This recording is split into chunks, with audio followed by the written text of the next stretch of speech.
Hi, everybody. Another record class lecture. This one's for Friday, November 1st. I'm down in South Carolina today working on the Fundamentals of Engineering exam. So we'll be back in person in the classroom at our normally scheduled time on Monday. A couple of announcements. First of all, your next homework assignment number 11, which is related to inflation, which we're starting on today, that's available on Blackboard and it's due next week on Wednesday, November 6th. I think you'll find that those problems are pretty easy. It's 8 questions, and a lot of them are just some pretty minor plug and chug into the equations, and so I consider that 80 easy points on that assignment. So get an early start on that is my recommendation. Also, the project is coming up. It's due on Wednesday, November 20th. So I'd really encourage you to make as much progress on that as early as possible. And then, of course, feel free to stop by my office during office hours if you've got questions. And if I can help in any way, please let me know. Today's lecture is related to inflation. It's from chapter 14 in the textbook. And the bulk of this class meeting was recorded last year, but the material remains the same. And so if you do have any questions related to the content, feel free to reach out on Teams or via email, and I'll be happy to talk with you. The Bureau of Labor Statistics is a really interesting organization within the United States government, and they have people who just check prices all day long. And maybe that describes some of you as well. If you're ever in the market for like a laptop or a car, sometimes you just keep refreshing to see what's the price here, what's the price there, trying to get the best deal. But for these people, it's actually their day-to-day job where there'll be somebody in Manhattan whose job it is to price produce at different grocery stores. And they go to the same stores week after week and just check on the price of different things, because they're in charge of a certain region and a certain category of pricing. And so all across the country, there are different regional consumer price indices. There are consumer price indices that are broken down by category. And so you can see here, compared to the last September 2023, how prices have changed. So this is September 2023 compared to September 2022. So overall, prices went up 3.7%, which is higher than the target of the Federal Reserve Bank, which is 2%, but it's a lot lower than we've experienced where inflation was as high as 9% for a little while last year. So you can see what's driving the increase in prices, and within the category of food, you can see that it's restaurant food or food away from home. It doesn't necessarily have to be restaurants. That could be gas stations, airports, restaurants. But food away from home is increasing at a higher than average rate. Maybe the surprise is that as a category, energy prices decreased by 0.5%. If you look into the components, and of course these aren't just weighted equally. It's not a simple average that they put together within a category. It's a dollar weighted average representing how much of each item is purchased in the United States. So for example, fuel oil is something that people use to heat their homes, mostly in the Pacific, not the Pacific, in the northeast part of the country. Fuel oil is common, like Maine, New Hampshire, Massachusetts. It's not common in a lot of other places to heat with fuel oil. And fuel oil prices went down, but gasoline prices went up. So as a category, the energy prices went down, but what really drove the decrease in energy prices was piped gas.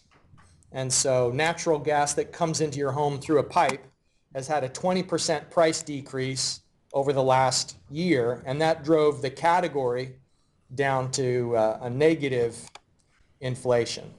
So that's deflation. And it's okay for a single category to have deflation, but it's a little bit dangerous for the economy as a whole to experience deflation. And we'll talk more about that on Friday, why deflation can lead to some unpleasant side effects.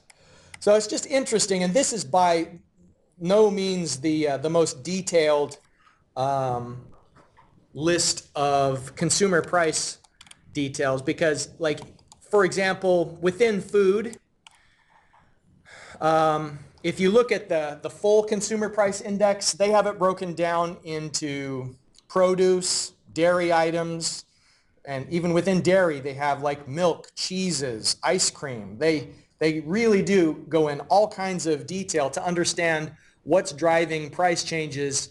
And of course, the federal government isn't setting prices, but they do everything they can to make information available because of this idea that I shared earlier in the semester that, high prices indicate an opportunity. It's information for the economy to go in and fill a need. And hopefully when more people go in to fill the need, it brings the price of the item down again. And so this kind of data is really useful to a market economy like ours because it shows that, for example, when shelter, so housing prices went up 7.2%, if we know the magnitude of the inflation within a category, then it can help identify where opportunity lies for investors, and they can build more housing and reduce the price pressure that exists for a lot of people. So this is inflation kind of pictured in a really granular way with the latest details. So it's amazing how little certain things used to cost in the past. Here is a 1950 Hudson, which I don't think I've ever seen a Hudson or heard of one before. Maybe they have one. There's an auto museum here in Huntington. Has anybody ever been to the auto museum? Just me? It's really good. Is that down by in the West End? Yeah, it's the West End, kind of by Heiner's. It's a really good museum. You should go there sometime because... Do you remember the first Cars movie? Pardon me? Do you remember, like, from Disney, the first Cars movie? No. That's Oh, so this is he's in the Cars movie? Okay. Good memory. Well, that character had a value of $23.65. That was the original retail price. And the amazing thing about that is vehicle production today is largely automated. Wherever possible, they reduce the amount of labor cost that goes into a vehicle because labor is very expensive. And now that the unions have negotiated a new contract with the auto manufacturers just in recent days, the average hourly cost is set to go up from, I think, between $50 and $60 per hour up into the $80-something per hour when you take into account the pension obligations, healthcare costs, and other benefits in addition to the salary. Labor is very expensive, so nowadays we have robots to assemble vehicles, but back then it was all made by hand. Of course they used tools, but they didn't have robots. And so when you think 2365, what that represented was a vehicle being assembled by hand, and it's enormous. And look at the size of that thing. It's just absolutely huge. Lots of material going into the vehicle. And it's not like it was only this Hudson that was cheap. There was all sorts of deals to be had in those days where prices were very low. Compared to today, I think we've talked about this already, the $86,000 Ford F-150. And that's by no means an aberration. You can get onto cars.com and find hundreds of trucks within 50 miles for more than $80,000. So it's really expensive. And the question is, why do cars cost so much today? I guess there's probably a lot of different factors. Vehicles cost what people are willing to pay, for one thing.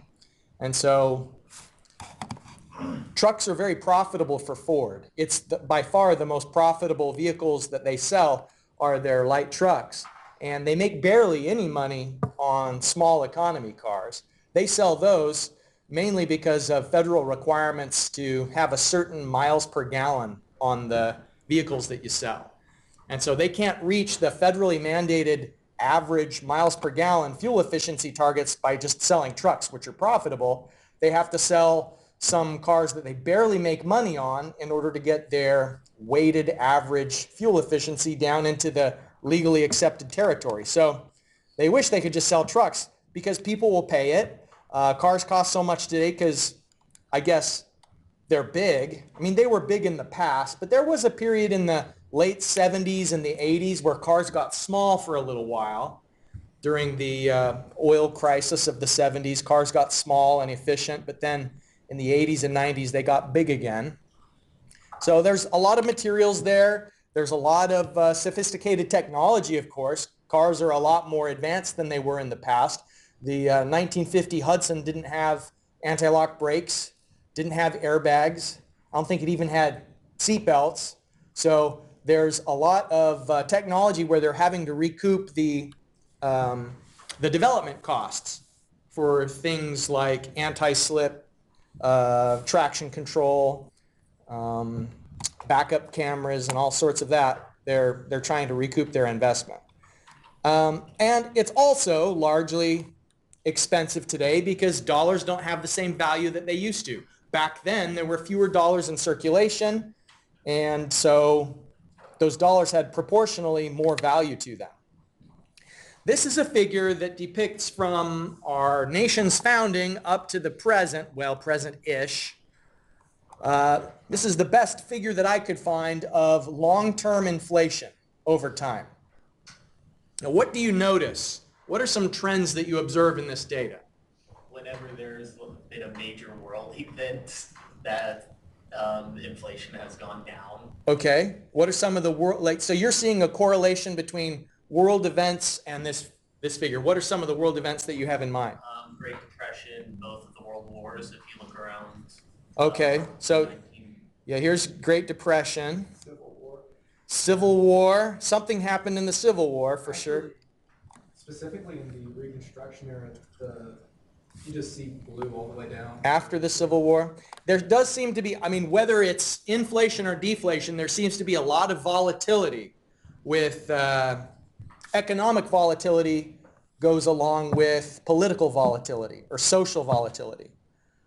That's a good observation. Anything else that you notice?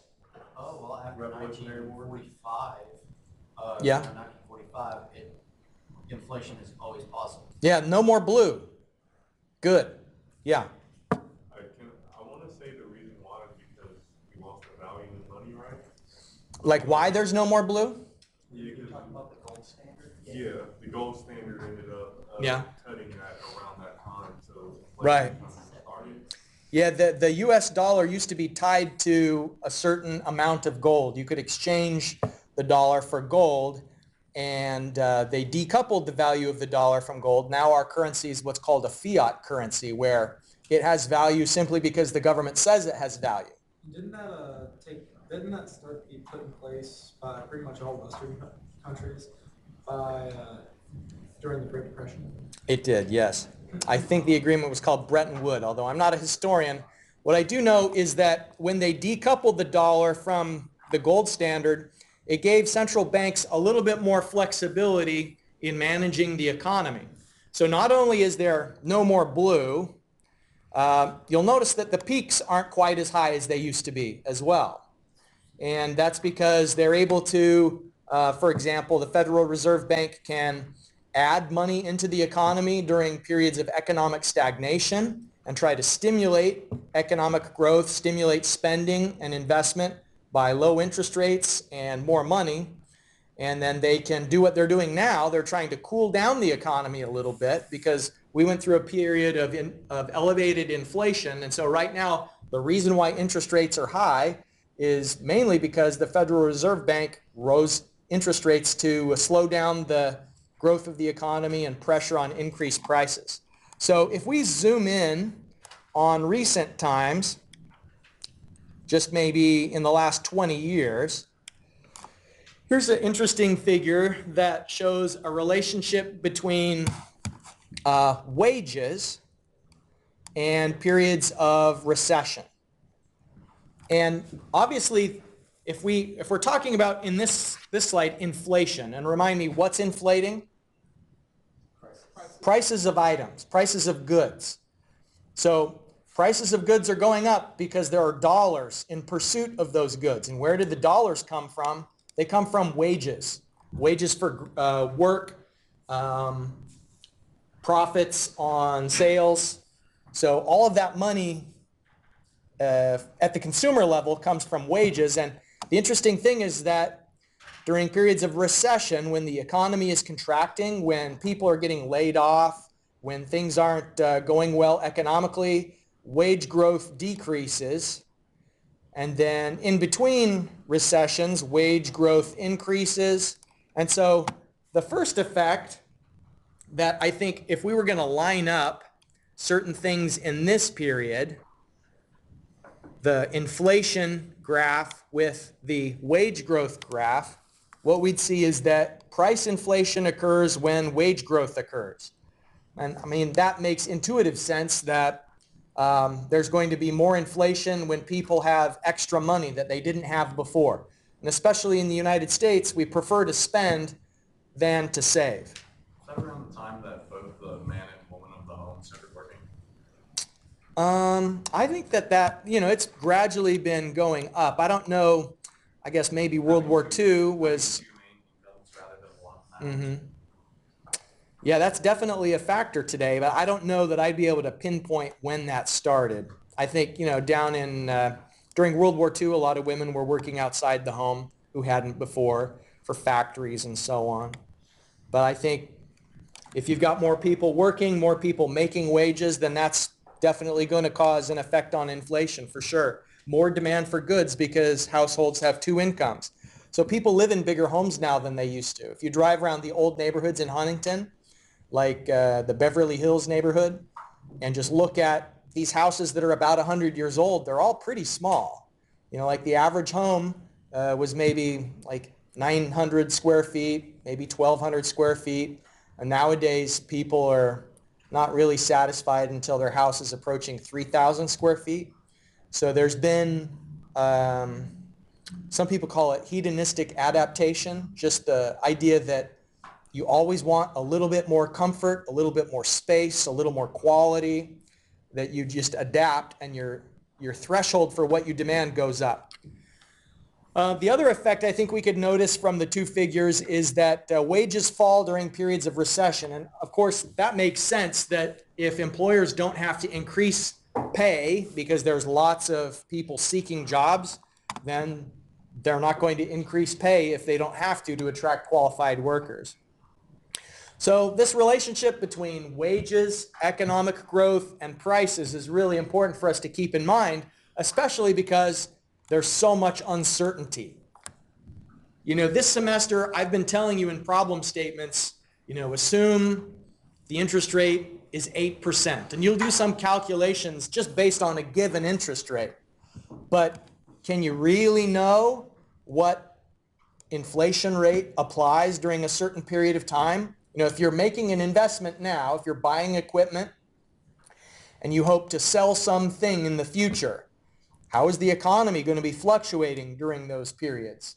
And so we'll have a class specifically devoted to uncertainty towards the end of the semester, and we'll learn some tools for performing economic analysis when we don't know what the interest rate is going to be. And we'll look at different ranges of profits depending on the spectrum of the uncertainty that could occur over a certain period.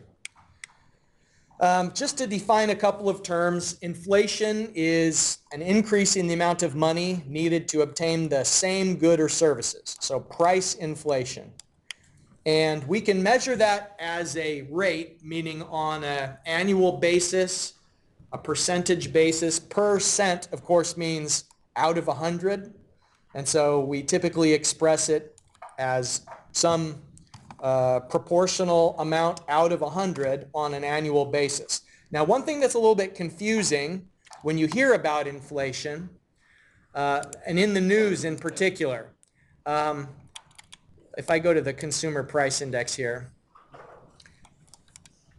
so look at the gasoline, August 2023, 10.6%. Now, it didn't go up 10% in 1 month. It went up 10% on an annualized basis in 1 month. And so that's one thing that is almost always implied, but very rarely made clear in an explicit way, is that economic data is sometimes measured on a monthly basis or on a quarterly basis. But when they're expressing how prices change, they're usually talking about it as, it went up 10% on an annualized basis. That means like if prices went up in 1 month, 10% on an annualized basis, that means that if that same trend had continued for a full year, it would result in an increase of 10%. In absolute terms, it almost rarely, very rarely are they reporting inflation in absolute terms. It's just almost always on an annualized basis. So you sometimes have to keep that in mind as you're reading the news, that the percentage of the inflation rate annual basis.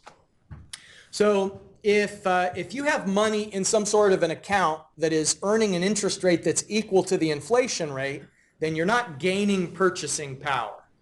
And in fact, in the last 20 years, you've been losing purchasing power if you've had money in the bank.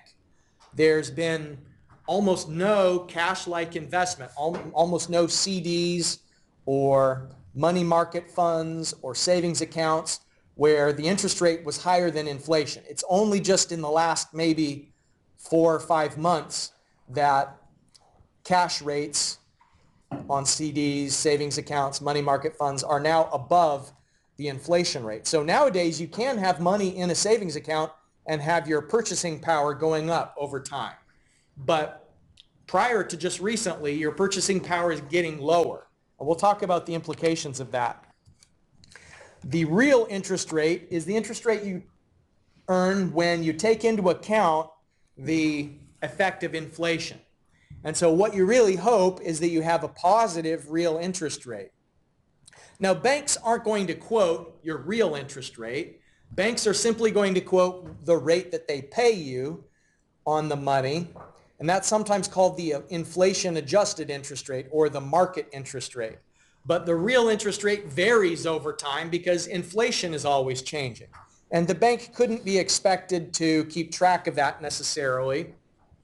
The only rare exception I can think of where you can know what your real interest rate is going to be is a product that's sold by the U.S. Treasury called I-bonds. Let me show you I-bonds. Hopefully we can find it. This uses Bing as the search tool, so you never know. I don't want tax information. Let's look up and see what the I-bonds rate is.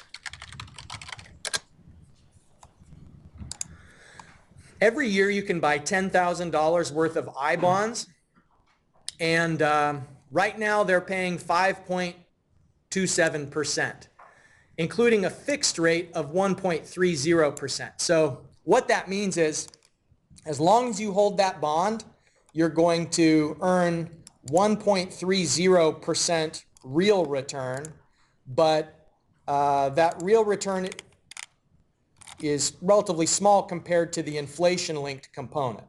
So these I-bonds, the reason why you can only buy $10,000 of them each year is they're pretty attractive to a lot of people because you know what is the interest rate you're going to get over time. Like they always promise to cover inflation, but then there's a fixed rate on top of it. It gives you a combined interest rate. So they explain that you get a fixed rate of return, that's your real interest rate, and then a certain amount that promises to cover the inflation. So the inflation-adjusted interest rate takes into account the effective inflation and the real interest rate that you hope to achieve. And there's a formula which we will use to relate the inflation-adjusted interest rate, and it's probably better to call it the market interest rate, because if you think of inflation-adjusted interest rate, you might get the wrong idea that someone is actively managing I sub F, and it's not actively managed. It's actually subject to the vagaries of inflation. Like F, which is the inflation rate, it can go up and down, and nobody's in control of that in a direct way. The Federal Reserve is trying to guide it in the 2% range, but they only have indirect control over inflation. And so I sub F, as a consequence, since F is hard to control, I sub F is also hard to control. And so it's the market interest rate. It's what you're earning has some real interest rate component and some component that is related to the inflation rate. So let's consider an example. Let's say that if you went over to Kroger right now and you identified a basket of goods that you wanted to purchase, maybe that basket of goods would cost $25. And so it's a certain fixed content that you're going to look at again in 15 years. And if it's 3% inflation rate, you can calculate the price of the items in 15 years using the same formulas that we've talked about before. So, future amount is the present amount. And ordinarily in the past, we said 1 plus I to the n power, where I was the interest rate. We can just substitute in the inflation rate and use the formula in the same way. But instead of finding out the amount of dollars that we have in an account, this formula would tell you what's the price of the basket of goods in 15 years. So if we had a $25 current price and 3% annual appreciation in prices, compounded over 15 years, that same basket of goods will cost $38.95 in 15 years. So if you save $25 today, how many baskets of food could you purchase if the market interest rate is 7%? Okay, so this is a good situation. The interest rate that we're earning of 7% is bigger than the inflation rate. So that means that we should be able to buy more food in the future than we can buy now, because $25 now will buy you one basket, but prices are going up, and at the same time, the amount of money that we have is going up. And the amount of money we have is going up at a faster rate. It's going up at 7%, whereas prices are only going up at 3%.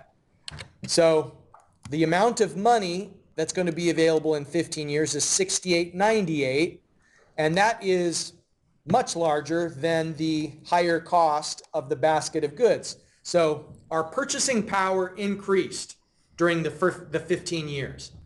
You have the ability to buy more food than you did in the past when the market adjusted interest rate is larger than the inflation rate. Any questions about these ideas? So the homework has a lot of little questions like this, where you've got one interest rate that talks about how quickly your money is growing, another interest rate that talks about how much prices are growing, and you have to kind of at the same time take into account the changing prices and the changing amount of money you have. It's not that complicated. There's two interest rates. You can handle them both. Okay, let me give you this handout, and we're going to look at an item that costs $5,000 now, and the price is going up at 4% per year. I'd like you to calculate what the cost will be in 5 years using F. That's the 4% per year. And then if you want your real interest rate to be 10%, and real interest rate is just I. It's not I sub F. The real interest rate is I. So for part B, you know that F is 0.04, I is 0.1. You're calculating I sub F with that. Let me give you these papers so you can get started.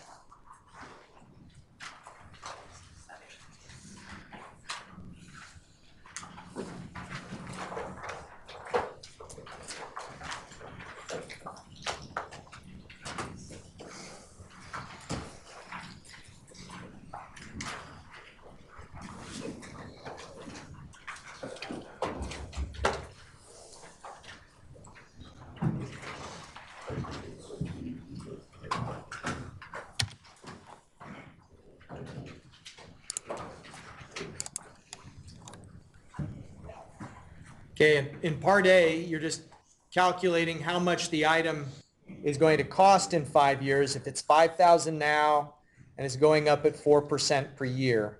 So we use find f given p, 1 plus the interest rate to the power of n.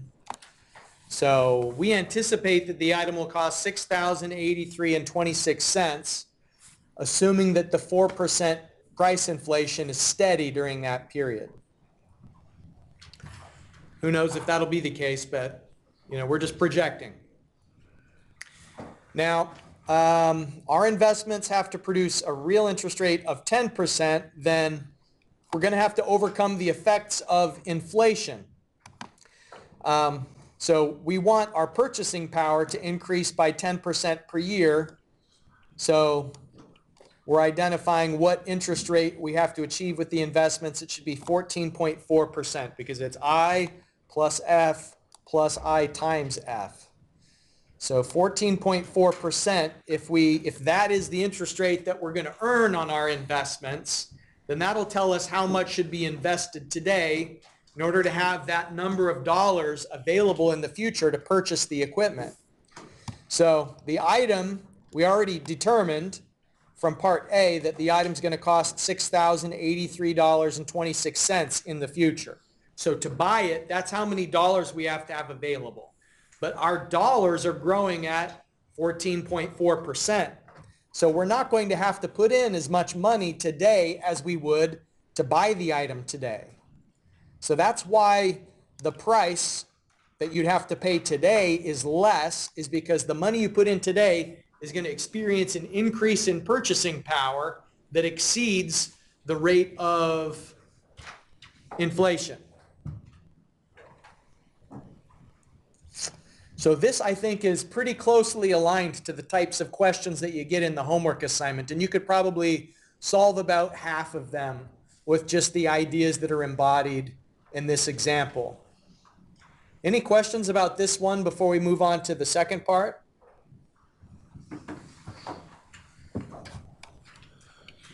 Okay. Here's an Airbus A380. Has anybody flown on one of those before? I've only been on it a single time. It's a double-decker airplane, similar to the 747, but all the way down the whole airplane. It's got 2 floors. It's a very comfortable airplane, quiet, spacious, but everybody thought that they maybe were going to go completely extinct during the pandemic because they have 4 engines. They're not especially fuel efficient. And so when the demand for air travel went down during 2020, all of these Airbus A380s were just parked and weren't getting used at all. They were using other planes that are more fuel efficient, like the Airbus 350, Boeing 777. But anyways, they're back now because there's been a huge rebound effect when it comes to international travel. Lots of demand, and so they had to bring these Airbus A380s back into service. If the price is $380 million, and we expect that price inflation is occurring at 9% per year, then how long will it take until the price is $500 million? How many years of growth until it's $500 million? So there's, I think, a hint on the handout. It says that you can use the log function on your calculator. I'll let you see if you can figure it out, and then if the relationship between log and exponents isn't coming back to you, I'll write some hints on the board here in a few minutes.